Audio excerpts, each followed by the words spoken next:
60 రోజుల్లో మీతో ఇంగ్లీష్ అద్భుతంగా మాట్లాడిస్తాం. వెంటనే కాల్ చేసి జాయిన్ అవ్వండి. హాయ్ హలో నమస్తే, వెల్కమ్ టు సుమన్ టీవీ. ప్రస్తుతం మనతో పాటు ఉన్నారు డాక్టర్ మధురిమారెడ్డి గారు, సైకాలజిస్ట్ అండ్ లైఫ్ కోచ్. మేడంతో మాట్లాడదాం. నమస్తే మ్యామ్. నమస్తే నవీన గారు. మ్యామ్, మ్యారేజ్కి ముందు సెక్స్ మనం వింటూనే ఉంటాం కదా. ఈ మధ్య కాలంలో అది ఒక ట్రెండ్ అయిపోయింది. అంటే పెళ్ళి అయ్యాక తెలుసుకునేది, పెళ్ళికి ముందే ఎందుకు తెలుసుకోకూడదు అని. అంటే అసలు మ్యారేజ్కి ముందు సెక్స్ అంటే మీరు ఏం చెప్తారు అసలు? అంటే ఇది అఫ్ కోర్స్ డెఫినెట్లీ పర్సనలైజ్డ్ అమ్మా. ఇది డెఫినెట్లీ ఇప్పుడు చాలా మంది క్లయింట్స్ డిఫరెంట్ టైప్స్ ఉంటారు. నేను చెప్పాను కదా, ఇంట్రోవర్టిక్ ఉంటారు, ఎక్స్ట్రోవర్టిక్ ఉంటారు. దీంట్లో ఇది డెఫినెట్లీ పర్సనలైజ్డ్ అని చెప్పొచ్చు. ఇది ఒక్కొక్కరి సొంత అభిప్రాయం. ఇప్పుడు ఉండే దాంట్లో అయితే కాలంలో అందరికీ సొంత అభిప్రాయం. ఇప్పుడు వాళ్ళ ఓన్ ఇది. దానివల్ల కూడా కొంతమందికి మెంటల్ డిజార్డర్ కూడా అయింది. మెంటల్ హెల్త్ కూడా అది కూడా ఒక కారణం అవుతుంది. పెళ్ళికి ముందు సెక్స్ అంటే ఒకప్పుడు ఏమవుతుందంటే 20 years అండ్ 22లో అండ్ 26 మ్యాక్సిమం 25లో మ్యారేజ్ చేసుకునే వాళ్ళు అందరూ. అప్పుడు ఏమయ్యేది అంటే అందరూ చిన్నప్పటి నుంచి అమ్మ నాన్న చెప్పేవాళ్ళు.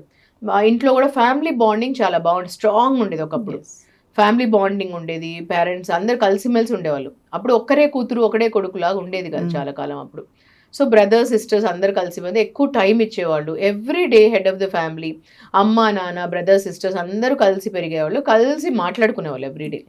ఇప్పుడు అలా ఉండదు. ఇప్పుడు ఎడ్యుకేషన్ వల్లన్నా కావచ్చు, బయట ఉంటున్నారు, హాస్టల్లో ఉంటున్నారు, తక్కువ టైం అవుతుంది ఇంటరాక్షన్ అందరితో. సో దానివల్ల కూడా అందరికీ ఒక లోన్లీనెస్ ఉంటుంది, ఒక ఇన్కంప్లీట్నెస్ ఉండి కంప్లీట్నెస్ ఉండట్లేదు. అందుకే ఏంటంటే ప్రతి ఒక్కరు మెయిల్ అండ్ ఫీమేల్ ఆపోజిట్ సెక్స్తో కనెక్ట్ అవుతున్నారు బయట.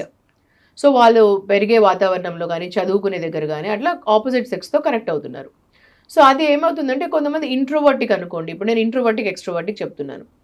ఇంట్రోవర్టిక్ ఒకవేళ అయితే వాళ్ళు ఆపోజిట్ సెక్స్తో, ఇప్పుడు లాంగ్ ఉంటుంది ఎడ్యుకేషన్, ఇప్పుడు గ్రాడ్యుయేషన్ తర్వాత మాస్టర్స్ అనుకోండి.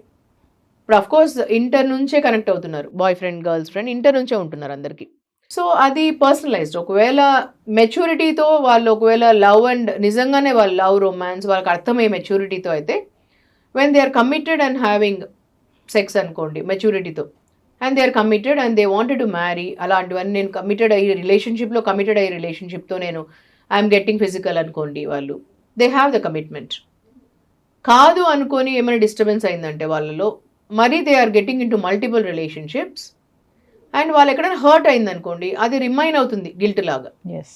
ఇప్పుడు అమ్మాయి ఒకవేళ సెన్సిటివ్ అయిందనుకోండి, అండ్ అది ఒక రిలేషన్షిప్ ఎండ్ స్మూత్గా కాదు, సమ్ ఆర్గ్యుమెంట్స్తో, సమ్ డిస్టర్బెన్సెస్తో, అబ్బాయి అన్న అనొచ్చు, అమ్మాయి అన్న కావచ్చు. ఈవెన్ అబ్బాయి కూడా చాలా ఎమోషనల్ ఉంటారు, అబ్బాయి కూడా సెన్సిటివ్ ఉంటారు. ఐఎమ్ నాట్ టెల్లింగ్ దట్ అమ్మాయిలు సెన్సిటివ్ ఉంటారని.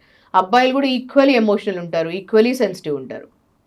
ఒక్కొక్కసారి అమ్మాయిలు అంటారు, నేను సెక్షువలీ కంపాటబిలిటీ లేదు నీతో, I'm not happy with you అని. అది అబ్బాయిలలో చాలా ఎమోషనలీ డిస్టర్బెన్స్ చేస్తుంది. ఇంకొకరితో మళ్ళీ అబ్బాయి పెళ్ళి అయిన తర్వాత హ్యాపీగా ఉండలేడు. ఈ పెళ్ళికి ముందు ఇలాంటి రిలేషన్షిప్స్ దేనికి వెళ్తున్నాయంటే, పెళ్లి తర్వాత ఇప్పుడు కనెక్ట్ కావడం లేదని మనం డిస్కస్ చేసాం కదా.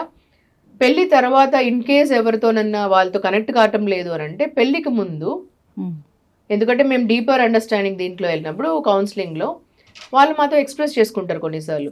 పెళ్ళికి ముందు ఇలా ఉంటే అమ్మాయి బ్లేమ్ చేసేసి, నేను I'm not happy with you sexually అంటే 100-200 టైమ్స్ అయిన తర్వాత సెక్షువలీ, నేను సెక్షువలీ కంపాటబిలిటీ నీతో లేదు నాకు అని ఒక బ్లేమ్ వేసేస్తే దే గెట్ వెరీ హర్ట్. ఆ హర్ట్ ఉండిపోతుంది వాళ్ళకి. ఇప్పుడు అన్ని రిలేషన్ బాగున్నా ఫిజికలీ కనెక్ట్ కాలేకపోతారు, మళ్ళీ ఎమోషనలీ కనెక్ట్ అయినా ఫిజికలీ కనెక్ట్ కాలేకపోతారు. సో ఇవన్నీ is a personal things. So it has to get into మెచ్యూరిటీతో కావచ్చు. అందుకే totally it is personalized.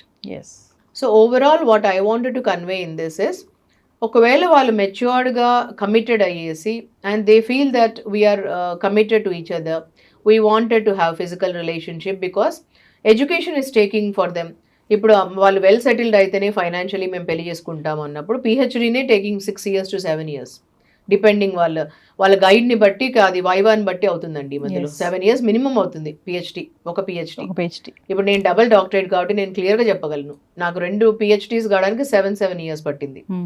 So ఈ మధ్యలో ఓవర్సీస్ అయితే ఇంకా 9 years పడుతుంది చాలా మందికి వెళ్ళి చేయడం అక్కడ వాళ్ళకి. సో ఇంకా కూడా అయిపోవటం లేదు, depends upon guide and the candidate వాళ్ళిద్దరిది. సో అందుకోసం ఇన్ని ఇయర్స్ పడుతుంది. కాబట్టి ఒకవేళ వాళ్ళ ఫిజికల్ రిలేషన్షిప్ ఉండి వాళ్ళు కమిటెడ్ ఉన్నప్పుడు they can definitely mature relationship ఉన్నప్పుడు they are committed to each other, financially మంచిగా ఉన్నప్పుడు పెళ్లి చేసుకుందాం కమిటెడ్ ఉన్నామంటే దే కెన్, అది వాళ్ళ దీని opinion. Yes and otherwise they should move on with, if అట్లా ఏమన్నా అయినప్పుడు when they are moving on, ఆ గిల్ట్తో ఉండకూడదు. అండ్ అది వాళ్ళ వాళ్ళ పర్సనాలిటీని బట్టి ఉంటుంది. ఎస్ ఆ గిల్ట్తో లేకుండా మూవ్ ఆన్ కావాలి. అది అట్లా ఉన్నప్పుడే వాళ్ళు హ్యాపీనెస్ ఉండొచ్చు. మ్యారేజెస్కి ముందు డేటింగ్ అని అంటారు కదా, మరి దీన్ని ఎలా చూడొచ్చు అంటారు? డేటింగ్ అంటే సో మ్యారేజ్కి ముందు డేటింగ్ అంటే, అది కూడా డేటింగ్ అంటే to know each other, and knowing each other is very good. So you can know each other. ఎలా అంటే ఇట్స్ నాట్ డేటింగ్ అంటేనే మీనింగ్ ఓన్లీ ఫిజికల్ రిలేషన్ అని కాదు. Knowing each other is very important, to know each others mind, thought. మనము ఒక మనిషికి thoughts ఏంటి అని చాలా మంది మేము ప్రీ పోస్ట్ మ్యారిటల్ కౌన్సిలింగ్ చేస్తామండి. అట్ మా దానిలో మా క్లినిక్స్లో మేము pre post marital counselling package ఉంది. దానిలో చేసినప్పుడు ఏంటంటే 3 months ప్యాకేజ్ అది. అంటే మనకు ఎలా మనం థాట్స్ తెలుసుకోవాలి, ఎందుకంటే మనము చిన్నప్పటి నుంచి అన్ని చదువుకుంటాం, ఇంగ్లీష్, హిందీ, తెలుగు, హిస్టరీ అన్ని చదువుకుంటాం, అన్ని ఇంటర్లో చదువుకుంటాం. కానీ మ్యారేజ్ అనేది, మనీ అనేది ఇవన్నీ చదువుకోం. ఇవి దీనిల వల్లనే మనకు చాలా ప్రాబ్లమ్స్ అవుతాయి లైఫ్లో.